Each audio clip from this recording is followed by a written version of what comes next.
గురుగారు మరి gents gate లేవేటి ఉంటే చెప్పండి సార్, నేను ఒలింపిక్ ఆడకండి. ఒలింపిక్ ఆటగల ఏటాడారు సార్? బెట్లాడాను సార్. ఈడెవడరా బాబు, ఇది మగోళ్ళ ప్రోగ్రాం కాదండి, ఓన్లీ లేడీస్ కి మాత్రమే. మరి మీరున్నారు ఇక్కడ అంటే కొంప తీసి మీరు. ఏం మాట్లాడుతున్నారండి మీరు? నేను సెట్ అయ్యడానికి వచ్చాను ఇక్కడ. సారీ సార్, మా లేడీస్ ని తీసుకురావచ్చా? మీది ఏ వీధి? ఇక్కడే సార్, పక్క వీధి. మీ లేడీస్ నా కాకుండా మీ వీధిలో ఉన్న లేడీస్ ని కూడా తీసుకొచ్చేయండి.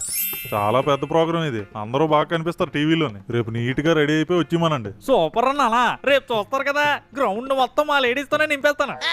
నింపిద్దరు గానీ ముందు సాయంత్రం వచ్చి ఎవరెవరు వస్తున్నారో లిస్ట్ ఇవ్వండి, వాళ్ళు నోట్ చేసుకుంటారు. లిస్ట్ ఏంటి సార్, పెద్ద బుక్ ఇచ్చేస్తాను మీకు. ఉంటానా మరి? బాగా ఖాళీగా ఉన్నట్టు ఉన్నాడు. ఏంటండి ఆ సౌండ్? ఉండు నేను వెళ్ళి చూస్తాను. మన పూలగుండి ఎవరు బద్దలు కొట్టేశారే? రేయ్, ఎవర్రా మా పూలగుండి బద్దలు కొట్టింది? ఎవర్రా మా గ్లాస్ కొట్టారు? ఎవడ్రా నా కుర్చీ ఎరగొట్టింది?